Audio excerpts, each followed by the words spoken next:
লাইলাতুল কদর, এই কদরের রাতটা হচ্ছে এমন রাত যেটা খায়রুম মিন আলফি শাহর, 1000 মাসের চেয়েও সেরা। 1000 মাস লাগাতার ইবাদত করলে যে সওয়াব, কদরের রাতে ইবাদত করলে এর সমান সওয়াব হবে নাকি? সমান হবে না। আল্লাহ তাআলা বলেছেন খায়রুম মিন আলফি শাহর, না, এর চেয়েও শ্রেষ্ঠ, এর চাইতেও বেশি। 1000 মাসে, অর্থাৎ 1000 মাসে হয় 83 বছর 4 মাস। তো কদরের রাতে যদি আমরা ইবাদত করি তাহলে 83 বছর 4 মাস ইবাদত করলে যে সওয়াব, সে সওয়াব আল্লাহ তাআলা আমাদের আমলনামায় নসিব করবেন। তো আমরা যেন এই কদরের রহমত বরকত থেকে যেন আমরা বঞ্চিত না হই। তো রাসূল সাল্লাল্লাহু আলাইহি ওয়াসাল্লামকে সান্ত্বনা দেওয়ার জন্য যে হে নবী আপনি চিন্তিত হবেন না, বনি ইসরাইলের অনেক লোক 1000 বছর হায়াত পেয়েছে, শত শত বছর ইবাদত করেছে, জিহাদ করেছে, তারা হায়াত পেয়েছে বেশি কিন্তু তারা কদর পায়নি। আর আপনার উম্মতকে আমি হায়াত দিয়েছি কম কিন্তু তাদেরকে কদর দিয়েছি। সুবহানাল্লাহি বিহামদি, লাইলাতুল কদর দিয়েছি, যে কদরের রাত 1000 মাসের চেয়েও সেরা। তো এই কদরের রাতকে আবার লাইলাতুল মুবারাকাও বলা হয়েছে। ইন্না আনসালনাহু ফি লাইলাতিন মুবারাকা, এটা বরকতময় রাত। ফিহা ইউফরাকু কুল্লু আমরিন হাকিম, সব বিজ্ঞচিত প্রাজ্ঞচিত বিষয়ের ফয়সালা হয়। এটা বেসিক্যালি একটা বাজেট রাত বলা যায়। এ রাতে আগামী 1 বছরে আমাদের কি ঘটবে না ঘটবে আল্লাহ তাআলা এটার বাজেট করেন, এটাকে রিভাইজ করেন। সো এই রাতটা অনেক গুরুত্বপূর্ণ। তো এই কদরের রাত এটা কবে, এটা স্পেসিফিক ছিল, মানে সুনির্দিষ্ট ছিল। রাসূল সাল্লাল্লাহু আলাইহি ওয়াসাল্লাম আমাদেরকে জানাতে চেয়েছিলেন কবে, কিন্তু রাসূল সাল্লাল্লাহু আলাইহি ওয়াসাল্লাম জানাতে পারেননি। সহিহ বুখারীতে এসেছে যে রাসূল সাল্লাল্লাহু আলাইহি ওয়াসাল্লাম খারাজান নবী সাল্লাল্লাহু আলাইহি ওয়াসাল্লাম লিয়ুখবিরানা বিলাইলাতিল কদর। উবাদা ইবনে সামিত রাদিয়াল্লাহু তাআলা আনহু বলেন রাসূল সাল্লাল্লাহু আলাইহি ওয়াসাল্লাম আমাদেরকে জানাতে বের হয়েছিলেন যে কবে কদরের রাতটা। ফাতালাহা রাজুলান মিনাল মুসলিমিন, হঠাৎ মুসলমানদের মধ্য থেকে দুইজন ঝগড়া লাগলো, তর্ক লাগলো আর কি। রাসূল সাল্লাল্লাহু আলাইহি ওয়াসাল্লাম হঠাৎ করে ওই ঝগড়ার দিকে খেয়াল করলেন, ওইদিকে খেয়াল করে ওই তারিখটার কথা তিনি ভুলে গেলেন। ফারুফিআত, রাসূল সাল্লাল্লাহু আলাইহি ওয়াসাল্লাম বললেন আমার হৃদয় থেকে, অন্তঃকরণ থেকে এটাকে উঠিয়ে নেওয়া হবে। এখন আমি মনেই করতে পারছি না এটা কি 23 না 25 না 27 না 29, আমি মনে করতে পারছি না। এজন্য রাসূল সাল্লাল্লাহু আলাইহি ওয়াসাল্লাম বলেছেন যে তবে আমি এতটুকু মনে করতে পারছি, ফালতামিসুহা ফিল আশরিল আওয়াখিরি ফিল বিত্রি, রমাদানের শেষ দশকের বেজর রাত্রিগুলোতে তোমরা কদর তালাশ করো। বেজর রাতে যদি তোমরা কদর তালাশ করো তাহলে এই কদর সুনিশ্চিতভাবে তোমরা পাবে। তো এই জন্য স্কলাররা সবসময় বলেন যে লাস্ট 10 days অফ রমাদান খুব গুরুত্বপূর্ণ, সবচেয়ে the cream time of Ramadan. I repeat, এটা রমাদানের একেবারে মাহেন্দ্রক্ষণ। এই 10 দিনের যে কোনো 10 রাতের যে কোনো রাত কদর হয়ে যেতে পারে, বিশেষ করে অড নাইটস গুলো 21, 23, 25, 27 এবং 29, যে কোনো দিন হয়ে যেতে পারে কদর। সো বুদ্ধিমানের কাজ হচ্ছে আমরা যেন রমাদানের শেষ 10 রাতে লাগাতার একইভাবে একই স্পিডে আমরা যেন ইবাদত করি। কোন রাতে বেশি করলাম, হয়তো 27-এর রাতে আমি খুব ভাব গাম্ভীর্য নিয়ে, খুব আবেগ নিয়ে ইবাদত করলাম, কিন্তু হয়ে যেতে পারে যে এবছর কদর ছিল 25-এর রাত, হতে পারে না? পারে। তো আমরা তো মিস করে ফেললাম। তো আমরা যেন মিস না করি। বুদ্ধিমানের কাজ হবে সমান তালে ইবাদত করা। এবং এটা এত গুরুত্বপূর্ণ, রাসূল সাল্লাল্লাহু আলাইহি ওয়াসাল্লাম এত এমফাসাইজ করে কোন রাতের কথা বলেনি। আরবি মাস অনুযায়ী 354টা রাতের মধ্যে সবচাইতে শ্রেষ্ঠ রাত, সবচাইতে শ্রেষ্ঠ রাত সূর্য ডোবার পর থেকে হাত্তা মাতলাইল ফাজর, ফজরের সূচনা লগ্ন পর্যন্ত শান্তিময় এ রাত, বরকতের এ রাত। রাসূল সাল্লাল্লাহু আলাইহি ওয়াসাল্লাম বলেছেন মান হুরিমা খায়রাহা ফাকাদ হুরিম, যে কদরের বরকত থেকে, খায়ের থেকে বঞ্চিত হলো সে আসলেই বঞ্চিত। হি ইজ দ্য লুজার, সে হতভাগা, সে পোড়া কপাল, সে বঞ্চিত। মান হুরিমা খায়রাহা ফাকাদ হুরিম, যে কদর পেল না সে হতভাগা। এখন আমরা কি হতভাগা হতে চাই? আমরা তো শুরুতে অনেক হোপফুল ছিলাম, এত এত ব্লেসিংস, এত এত বরকত, রহমতের ফলগু ধারায় আমরা প্লাবিত হচ্ছি রমাদানে। তা আমরা তো হতভাগা হতে চাই না। তা আমরা যেন এই শেষ 10 দিন এক তালে আন্তরিকতার সাথে ঈমান ও ইহতিসাবা আমরা যেন ইবাদত করি। সম্মানিত ভাই এবং বোনেরা, তাহলে আমরা সৌভাগ্যশীলদের অন্তর্ভুক্ত হতে চাই, হতভাগা হতে চাই না। আমরা এবার একটু শুনবো যে রাসূলুল্লাহ সাল্লাল্লাহু আলাইহি ওয়াসাল্লাম কদরের রাতগুলোতে কি কি ইবাদত করতেন। আমি খুঁজে 5টা আমলের কথা পেয়েছি বিশেষভাবে, কমন যে আমলগুলো সেগুলো তো ছিলই, বিশেষভাবে 5টা কাজ রাসূল সাল্লাল্লাহু আলাইহি ওয়াসাল্লাম এই কদরের রাতে করতেন। 1 নম্বর কাজ হচ্ছে তিনি সারা রাত জেগে ইবাদত করতেন এবং পরিবারের লোকদেরকে ঘুমোতে দিতেন না, উঠিয়ে দিতেন। বছরের অন্য কোনো সময়ে সারা রাত জেগে ইবাদত করার কোনো নজির রাসূল সাল্লাল্লাহু আলাইহি ওয়াসাল্লামের জীবনে ছিল না। সব রাতে ঘুমাতেন। আমি জোহর বারুতে একটা কনভেনশনে the daily routine of prophet সাল্লাল্লাহু আলাইহি ওয়াসাল্লাম একটা আলোচনা করেছিলাম, যেখানে রাসূল সাল্লাল্লাহু আলাইহি ওয়াসাল্লামের দৈনন্দিন জীবনের রুটিন আলোচনা করেছিলাম। সেখানে আমরা বলেছি যে রাসূল সাল্লাল্লাহু আলাইহি ওয়াসাল্লামের দৈনন্দিন অভ্যাস ছিল তিনি এশার পরেই তাড়াতাড়ি ঘুমিয়ে পড়তেন। আর মিড নাইটে উঠতেন। রাসূল সাল্লাল্লাহু আলাইহি ওয়াসাল্লামের কর্মদিবস শুরু হতো মিড নাইটে। আমাদের তো সকালে আরো অনেক পরে শুরু হয়। রাসূল সাল্লাল্লাহু আলাইহি ওয়াসাল্লামের কর্মদিবস শুরু হতো বেসিক্যালি মিড নাইটে। এশার পরে কথাবার্তা না বলে আগে ঘুমোতে যেতেন, মিড নাইটে উঠতেন, কিন্তু ঘুমাতেন। ঘুম ছাড়া রাত কাটাতেন না। সারা বছরের এটা ছিল যে এশার পর পরে ঘুমোতে যেতেন, except the last 10 days of Ramadan. রমাদানের শেষ 10 রাতে রাসূল সাল্লাল্লাহু আলাইহি ওয়াসাল্লাম ঘুমাতেন না। এই 10 দিনের ব্যাপারেই পাওয়া যায় সারা রাত জেগে তিনি ইবাদত করতেন। আম্মা জান আয়েশা রাদিয়াল্লাহু তাআলা আনহা বলেন, ইযা দাখালাল আশরু আহিয়াল লাইলা ওয়া আইকাযা আহলা ওয়া জাদ্দা ওয়া শাদ্দাল মিজার। রমাদানের শেষ দশক যখন আসতো, রাসূল সাল্লাল্লাহু আলাইহি ওয়াসাল্লাম সারা রাত জেগে ইবাদত করতেন। পরিবারের সদস্যদেরকে জাগিয়ে তুলতেন, স্ত্রীদের ঘুমাতে দিতেন না, জাগিয়ে তুলতেন। ফাতেমা রাদিয়াল্লাহু তাআলা আনহার ঘর পাশেই ছিল, তাদেরকে যে জাগাতেন এবং নিজে সারা রাত ইবাদত করতেনই। জাদ্দা ওয়া শাদ্দাল মিজার, খুবই বলিষ্ঠ ভাবে, খুব মজবুত ভাবে কোমরে গামছা বেঁধে নামার একটা এক্সপ্রেশন এখানে দেওয়া হয়েছে। মিজার, ইজহার মানে হচ্ছে বাংলা করলে হয় লুঙ্গি। লুঙ্গি আমরা যখন খুব শক্ত কোনো কাজ করতে যাই তখন তারা কি করে, খুব টাইট করে লুঙ্গিটা বাঁধে। তার মানে বোঝানো হচ্ছে রাসূল সাল্লাল্লাহু আলাইহি ওয়াসাল্লাম কোমরে ভালো করে লুঙ্গি বেঁধে বা গামছা বেঁধে আটকাট বেঁধে নামতেন শেষ 10 দিনের জন্য। এই সময় তিনি মানে কাউকে কেমন যেন চিনতেন না, সবসময় ইবাদতে মগ্ন থাকতেন। এটা আমরা করতে পারি যে শেষ 10 দিনে, আর যেহেতু 3 দিন বাকি, আমরা একটা স্পেশাল প্ল্যান করতে পারি যে আমরা আমাদের সর্বোচ্চটুকু উজাড় করে দিয়ে লাস্ট 10 days অফ রমাদানের এই বরকত আমরা হাসিল করব, এটা যেন আমাদের মিস না হয়। তাহলে এটা আমরা একটা পেলাম। 2 নাম্বার হচ্ছে ইতিকাফ করা। রাসূলুল্লাহ সাল্লাল্লাহু আলাইহি ওয়াসাল্লাম রমাদানের শেষ 10 দিন ইতিকাফ করতেন। আম্মা জান আয়েশা রাদিয়াল্লাহু তাআলা আনহা বলেন, কানা ইয়াতাকিফুল আশরাল আওয়াখির মিন রমাদান। রমাদানের শেষ দশকে তিনি ইতিকাফ করতেন। হাত্তা তাওয়াফাহুল্লাহ, ওনার ইন্তেকালের আগ পর্যন্ত এই অভ্যাসটাই তিনি জারি রেখেছেন। সুম্মা আতাকাফা আজওয়াজুহু মিন বা'দি, তারপরে ওনার স্ত্রীরা ইতিকাফ করেছেন। আরেক বর্ণনা এসেছে ইয়াতাকিফু কুল্লা রমাদান 10 আইয়াম, প্রতি রমাদানে তিনি 10 দিন ইতিকাফ করেছেন। কিন্তু যেই বছর তিনি ইন্তেকাল করবেন সে বছর তিনি 20 দিন ইতিকাফ করেছিলেন। প্রতি রমাদানে 10 দিন, আর যে বছর ইন্তেকাল করবেন সে বছর কয় দিন? 20 দিন তিনি ইতিকাফ করেছিলেন মসজিদে নববীতে। তাহলে আমরা এই রমাদানের শেষ দশকে এটা করতে পারি। 2 নম্বর পয়েন্ট হচ্ছে ইতিকাফ করা। যারা আমরা করিনি তারা আমরা ইতিকাফ করতে পারি। আমাদের আইআইএম এর মসজিদ এটা ইতিকাফের জন্য একটা উর্বর জায়গা। আমরা যখন এই ক্যাম্পাসে ছিলাম তখন দেখেছি যে এখানকার ইতিকাফের পরিবেশ যে এত সুন্দর, এটা কল্পনাই করা যায় না। অসাধারণ পরিবেশ। আপনি যদি ইতিকাফ নাও করেন, রাত 2টা বা 3টার দিকে সেন্ট্রাল মস্কে এসে বসে থাকলেও হবে। রাত 2টা 3টার দিকে এসে বসে থাকলে দেখবেন যে কেউ সেজদায় পড়ে কান্না করতেছে, কেউ হালাকা করতেছে, কেউ তাসবিহ পড়তেছে, কেউ কোরআন তেলাওয়াত করতেছে। মানে এত সুন্দর পরিবেশ, ওটা দেখলেই আপনার ইবাদত করতে মন চাইবে। তো আমরা যেন ইতিকাফ করার চেষ্টা করি। ইতিকাফ করতে না পারলে শেষ দশকের রাতগুলো যেন মসজিদে কাটানোর চেষ্টা করি, তা না পারলেও বাসায় যেন এই রাতগুলো আমরা মিস না করি। বিশেষ করে সেন্ট্রাল মস্কে তো অসাধারণ পরিবেশ, এটা হাইলি রেকমেন্ডেড। ইফ পসিবল আপনারা আসবেন, এখানে ইবাদতের চমৎকার পরিবেশ থাকে। 3 নাম্বার হচ্ছে রাসূল সাল্লাল্লাহু আলাইহি ওয়াসাল্লাম এবং জিবরাইল আলাইহিস সালাম যৌথভাবে কোরআন রিভিশন করতেন। খুব ইন্টারেস্টিং। সারা বছর যেটা নাজিল হতো, রমাদানে জিবরাইল আলাইহিস সালাম রাসূল সাল্লাল্লাহু আলাইহি ওয়াসাল্লামকে শোনাতেন, রাসূল সাল্লাল্লাহু আলাইহি ওয়াসাল্লাম আবার জিবরাইল আলাইহিস সালামকে শোনাতেন।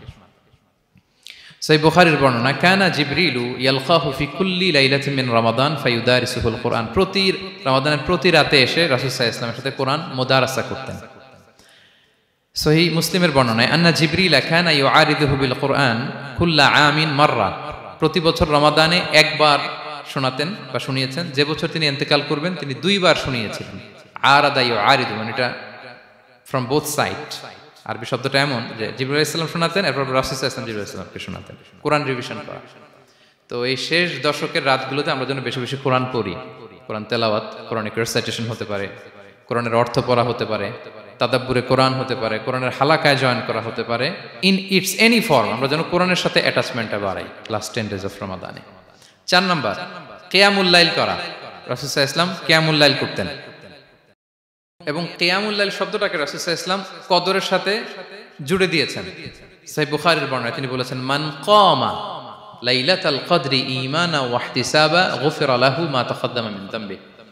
কদরের রাতে যে কিয়ামুল লাইল করে বিশ্বাস নিয়ে এবং নাজাতের প্রত্যাশা নিয়ে, তার পূর্বের সমস্ত গুনাহ আল্লাহ তাআলা ক্ষমা করে দিবেন। তাহলে কিয়ামুল লাইলটা রাসূল সাল্লাল্লাহু আলাইহি ওয়াসাল্লাম বিশেষভাবে কদরের রাতের সাথে সম্পৃক্ত করেছেন। আমরা যেন প্রতি রাতে কিয়ামুল লাইল করি, লম্বা সময় যেন দাঁড়িয়ে থাকি, লম্বা সময় কোরআনিক রিসাইটেশন করি দাঁড়িয়ে থেকে, লম্বা সময় রুকু, লম্বা সময় সিজদা, স্পেশালি সিজদা। আখরাবু মা ইয়াকুনুল আবদু মির রাব্বিহি ওয়া হুয়া সাজিদ ফাআকসিরু ফিহি দুআ।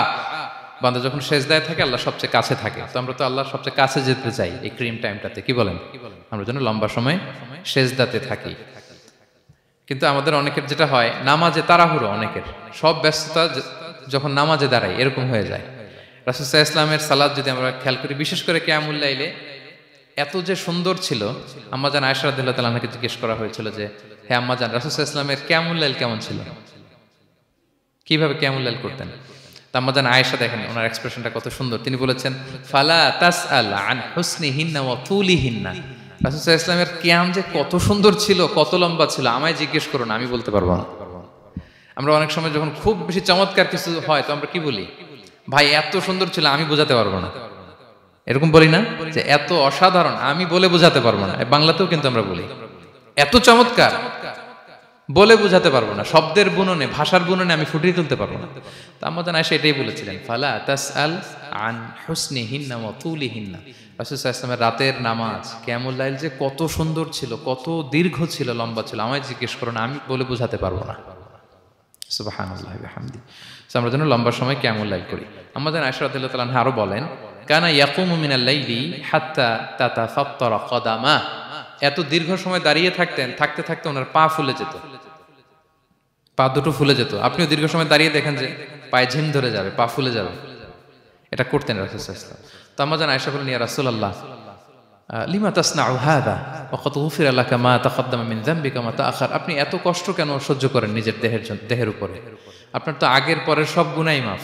আদত তো রাসূল সাল্লাল্লাহু আলাইহি ওয়াসাল্লামের গুনাহই নেই, তিনি নিষ্পাপ।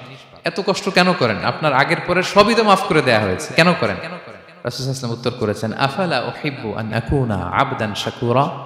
আয়েশা, আমি কি শুকরগুজার বান্দা হতে পছন্দ করব না? আল্লাহ তাআলা আমাকে তার রহম এবং করমে সব মাফ করে দিয়েছেন, কিন্তু আমি কি শুকরগুজার হব না? আমি কি আমার রোলটা প্লে করব না? আমি কি নিজেকে সঁপে দেব না আল্লাহ তাআলার কাছে জায়নামাজে? তো এটা ছিল সংক্ষেপে রাসূল সাল্লাল্লাহু আলাইহি ওয়াসাল্লামের কিয়ামুল লাইলের ধরন। এভাবে তিনি দীর্ঘ সময় কিয়ামুল লাইল করতেন। আমরা যেন এটা করি। সেন্ট্রাল মস্কে কিয়ামুল লাইল এবছর নিশ্চয়ই হচ্ছে, আমরা যেন অংশগ্রহণ করি। 5 নম্বরে রাসূল সাল্লাল্লাহু আলাইহি ওয়াসাল্লাম দোয়া করতেন। এই কদরের রাতগুলোতে খুব বেশি বেশি দোয়া করতেন। দোয়া নিয়ে আমরা একটা জুমার খুতবা দিয়েছিলাম, সেখানে আমরা বলেছিলাম যে দোয়া হতে হবে খুব আন্তরিক দোয়া, রোবোটিক দোয়া যেন না হয়। আপনার আবেগ, ভালোবাসা, মনের মাধুরী মিশিয়ে, চোখের পানি মিশিয়ে, অশ্রু সিক্ত করে এই দোয়াটা করতে হবে, তাহলে সে দোয়া আল্লাহর কাছে কবুল হবে। আমরা যেন আমাদের ভাব, আবেগ সব ঢেলে দিতে পারি আমাদের দোয়াতে, আমাদের সিজদায়, আমাদের কিয়ামুল লাইলে। এবং যে কোনো ভাষায় কোরআনিক দোয়াগুলো রেকমেন্ডেড, হাদিসের মাসুরগুলো রেকমেন্ডেড। তাছাড়া আপনার নিজের ভাষায় আপনার কি চাওয়া, আপনার কি আকাঙ্ক্ষা, আপনার মনের কষ্ট, যাতনা সবকিছু আপনি আল্লাহ তাআলার কাছে পেশ করুন। এবং আম্মাজান আয়েশা জিজ্ঞেস করেছিলেন, ইয়া রাসূলুল্লাহ, আমি যদি কদর পেয়ে যাই আমি কি বলবো এ রাতে? মা আদউ, কি দোয়া করব? রাসূল সাল্লাল্লাহু আলাইহি ওয়াসাল্লাম বললেন, তাকুলিন, আয়েশা তুমি বলবে, আল্লাহুম্মা ইন্নাকা আফুউন তুহিব্বুল আফওয়া ফাআফু আন্নী। আয়েশা তুমি যদি কদরের রাত পেয়ে যাও এটা বলবে, হে আল্লাহ আপনি ক্ষমাশীল, আল্লাহ আপনি ক্ষমাকে পছন্দ করেন, আল্লাহ তাই আপনি আমায় ক্ষমা করেন। হে আল্লাহ আপনি ক্ষমাশীল, আপনি ক্ষমাকে পছন্দ করেন, আল্লাহ আপনি আমাকে ক্ষমা করেন। এই দোয়াটা আমরা যেন বেশি বেশি করি। আমার সাথে সাথে সবাই একটু পড়ুন মেহেরবানি করে, আল্লাহুম্মা ইন্নাকা আফুউন তুহিব্বুল আফওয়া ফাআফু আন্নী। আল্লাহুম্মা ইন্নাকা আফুউন তুহিব্বুল আফওয়া ফাআফু আন্নী। হে আল্লাহ আপনি ক্ষমাশীল, আপনি ক্ষমা করাকে পছন্দ করেন, আল্লাহ আমাকে ক্ষমা করেন। আমরা আমাদের নিজেদের ভাষায় অনেক দোয়া করতে পারবো, কিন্তু রাসূল সাল্লাল্লাহু আলাইহি ওয়াসাল্লামের শেখানো দোয়াগুলো এটা হচ্ছে মানে very precise in wording but comprehensive in meaning. এটার অর্থ, এটার আবেদন এটা অনেক বেশি। আমি অনেক 10টা 20টা বাক্য বলে এত সুন্দর কথা মিলাতে পারবো না। রাসূল সাল্লাল্লাহু আলাইহি ওয়াসাল্লাম যেটা শিখিয়ে দিয়েছেন, আগে আল্লাহর প্রশংসা করলাম, আল্লাহ আপনি ক্ষমাশীল, আবারও প্রশংসা, আল্লাহ আপনি তো ক্ষমা করাকে পছন্দ করেন। যেটা আপনি পছন্দ করেন না ওইটা তো চাচ্ছি না, যেটা আপনার পছন্দ, যেটা আপনি করতে ভালোবাসেন, গাফিরিজ যামবি ওয়া কাবিলিত তাওব, আপনি ক্ষমা করাকে পছন্দ করেন, তওবা কবুলকে আপনি পছন্দ করেন, তো সেটাই তো চাচ্ছি আপনার কাছে, আপনি আমার তওবা কবুল করুন, আল্লাহ আপনি আমাকে ক্ষমা করুন। সো এই দোয়াটা প্রত্যেক রাতে যেন আমরা বেশি বেশি করি সম্মানিত সুধী। এবং এই যে রিমাইন্ডারগুলো শুনলাম, এটা রমাদানের পরেও যেন আমরা অব্যাহত রাখি। আমরা নাম দিয়েছি যে gear up for a great Ramadan. আমাদের এবাদতের যে ধারাবাহিকতা, এই গতিটাকে আরেকটু গিয়ার আপ করা, আরেকটু পুশ করা, নিজেকে আরেকটু এক্সট্রা ড্রাইভ দেওয়া। এই শেষ মুহূর্তে মাত্র 13টি দিন আমাদের হাতে আছে, আমরা যেন আরেকটু ইফোর্ট দেই, আমরা যেন আরেকটু ড্রাইভ দেই, যাতে করে আমরা আল্লাহ তাআলার আরো নিকটবর্তী হতে পারি। এবং এই রমাদানে আমরা যা শিখলাম, যেটা করলাম, এটার ইম্প্যাক্ট যেন রমাদানের পরেও আমাদের মধ্যে থাকে। আমাদের অনেকের এটা হয় যে রমাদানে আবেগে অনেক আলোচনা শুনে, ক্ষমার মাস এটা জেনে এত আবাদত, রমাদান নাই আবাদতও নাই, এরকম হয়ে যায়। এটা যেন না হয়, বরং এটার একটা পরশ যেন আমাদের হোল দ্য ইয়ার লং থাকে। আরব শায়েখরা বলেন যে কুন রব্বানি লা তাকুন রমাদানি, রব্বানি হও, রমাদানি হও না। মানে রমাদান আসছে, তুমি রমাদান কেন্দ্রিক আবাদত নিয়ে অনেক উচ্ছ্বাস, কিন্তু রমাদান শেষ আবাদত শেষ, এমনটা যেন না হয়। রমাদানের পরেও সে মেহেরবান আল্লাহ তাআলা কিন্তু আমাদের জন্য আছেন। তিনি প্রতি রাতে শেষ রাতে নেমে আসেন, এসে ডাকতে থাকেন, কার ক্ষমা লাগবে ক্ষমা চাও, ক্ষমা করব। কে বিপদে পড়েছ বলো, আমি উদ্ধার করব। তো তিনি আরশের উপর থেকে প্রথম আসমানে নেমে আসলেন দেওয়ার জন্য। আমি ঘুম থেকে জাগতে পারলাম না, নেয়ার জন্য। এটা হইল প্রাইম মিনিস্টার আনোয়ার ইব্রাহিম আমাকে একটা অ্যাওয়ার্ড দিবে, লেটস সে হোটেল ইন্টারকন্টিনেন্টাল, উনি এসে বসে আছে, বাট আমি যেতে পারিনি। এটা হয় না। আল্লাহ তাআলা প্রতি রাতে শেষ রাতে এসে বলেন কার কি লাগবে দাও। তিনি নেমে আসেন বা বিশেষ মনোনিবেশ করেন প্রথম আসমানে এসে, কিন্তু আমরা যে নিব সেই সময়টুকু আমাদের হয় না। আমরা এতটা গাফেল যেন না হই, আমরা যেন একটু পুশ করি। বড় কিছু পেতে হলে নিজেকে পুশ করতে হয়, এক্সট্রা একটা ড্রাইভ দিতে হয়। সম্মানিত শুধু এই 17টা দিন কি করলাম একটু রিভাইজ করি, যোগ বিয়োগ করি নিজের সাথে নিজে, যে প্ল্যানটা নিয়ে রমাদান শুরু করলাম ওইরকম কিয়ামুল লাইল করতে পারলাম কিনা, ওইরকম চ্যারিটি করতে পারলাম কিনা, রেসাইটেশন করতে পারলাম কিনা, একটু যেন নিজের সাথে নিজে বোঝাপড়া করি, একটু যেন রিভাইজ করি এবং নিজেকে যেন একটু পুশ করি। সম্মানিত শুধু এই ছিল সংক্ষিপ্ত আলোচনা। আমি 30 সেকেন্ডসে পুরো আলোচনাটা আবার একটু যারা পরে এসেছেন একটু রিভাইজ করে নেই। আমি শুরুতে এভাবে শুরু করেছিলাম যে রমাদান এটা হচ্ছে it's a month of hope, এটা আশা জাগা নিয়ে একটা মাস। এই মাসের যে রহমত বরকতের যত যত হাদিস কোরআনের আয়াতগুলো আমরা বলেছি, এগুলো শুনলে আমাদের মধ্যে একটা আশা জাগে, আশাবাদী হয়ে উঠি যে আমার এই মাস আমার মুক্তির মাস, আমি মুক্তি পাবো। কিন্তু at the same time it's a month of warning, এটা আবার সতর্কতার মাস। রাসূলুল্লাহ সাল্লাল্লাহু আলাইহি ওয়াসাল্লাম বলেছেন রোজা রেখে যে মিথ্যা ছাড়লো না, পাপ ছাড়লো না, তার ধ্বংস। আবার 3 বার তিনি আমিন বলেছেন। বেসিক্যালি এটা একটা বদদোয়া যে মান আদরাকা রমাদান ওয়া লাম ইগফার লাহ, যে রমাদান পেয়েও নিজের গুনাহ ক্ষমা করতে পারলো না, তার ধ্বংস।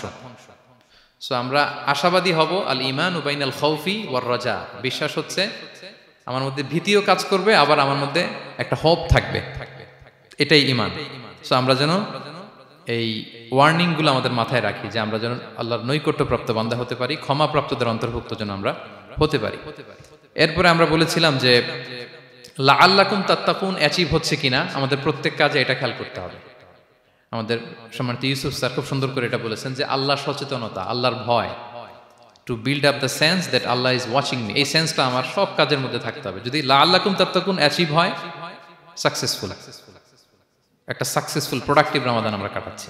আর যদি লাআল্লাকুম তাত্তাকুনের সমস্যা, তার মানে we have to revise hour schedule, যাতে করে আল্লাহর এই সচেতনতা আমরা বিল্ড আপ করতে পারি। এরপর আমরা বলেছি যে আমরা সংযমটা যাতে এনশিওর করি, রমাদানের যে সংযম, নিজের প্রবৃত্তির উপর আমরা বিজয় লাভ করি। সারা বছর প্রবৃত্তি জিতে, রমাদানে আমরা জিতি। এরপর আমরা চ্যারিটির কথা বলেছি। রাসূল সাল্লাল্লাহু আলাইহি ওয়াসাল্লাম খুব জেনারাস হয়ে যেতেন রমাদানে, আমরা যেন আমাদের দানের হাতকে আরো প্রশস্ত করি। এবং রমাদানে আমাদের কমিউনাল স্পিরিট চলে আসে, আমাদের বেসিক্যালি একটা সেলফ ট্রান্সফরমেশন হয়। অনেক বদ অভ্যাস আমরা রমাদানে ত্যাগ করি, বাকি মাসেও যেন এটা আমরা কন্টিনিউ করি।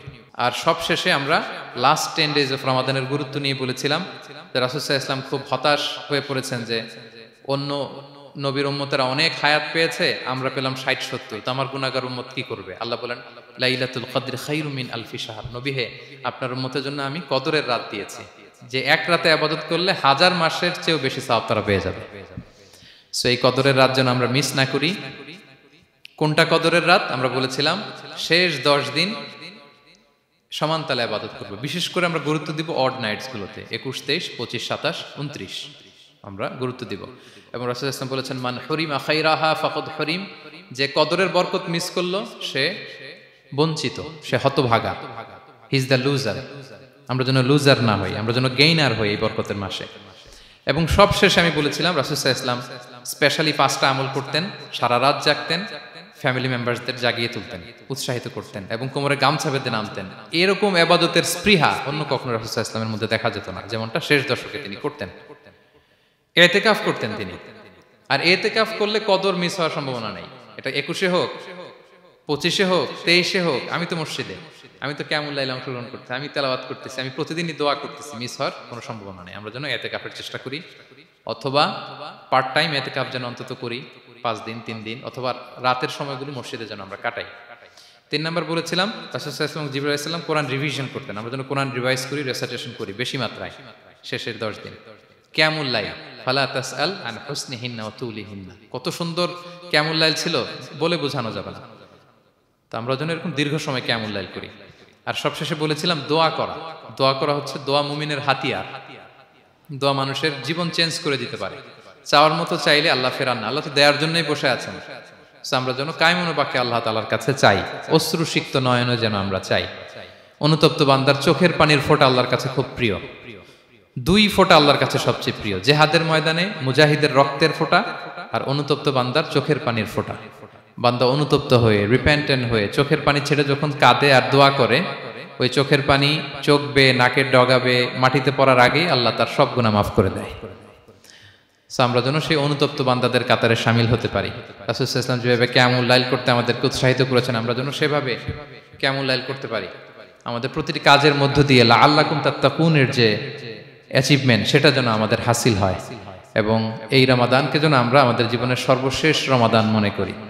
আমাদের চিফ ইমাম অফ সেন্ট্রাল মস্ক ইমাম রমাদান সুবকি নামাজের আগে একটা সুন্দর কথা বলেন যে perform this Salah as if this is your last and final prayer. এমনভাবে নামাজে দাঁড়াও, মনে করো এটাই হতে পারে জীবনের শেষ নামাজ। রাসূল সাল্লাল্লাহু আলাইহি ওয়াসাল্লাম এটাই বলেছেন। সো আমরা বিগত বছরগুলোতে আমাদের অনেক প্রিয়জনদের হারিয়েছি এই কোভিডের কারণে।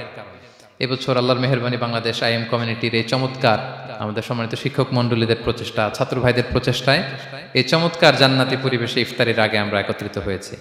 আবারও আগামী বছর আমরা এরকম কোনো গ্যাদারিং এ জয়েন করতে পারবো, কোনো গ্যারান্টি কি আমাদের আছে? নাই। It could be the last Ramadan in our life. So আমরা যেন এটা সবসময় মাথায় রাখি যে হতে পারে আমার this is our last chance, এটাই লাস্ট চান্স, এবং এই অপরচুনিটিগুলো যেন আমরা কাজে লাগাই এবং আল্লাহ তাআলার প্রিয় বান্দাদের অন্তর্ভুক্ত হই। আল্লাহ তাআলা আমাদের সবাইকে এই কথাগুলো বোঝার ও আমল করার তৌফিক দান করুন।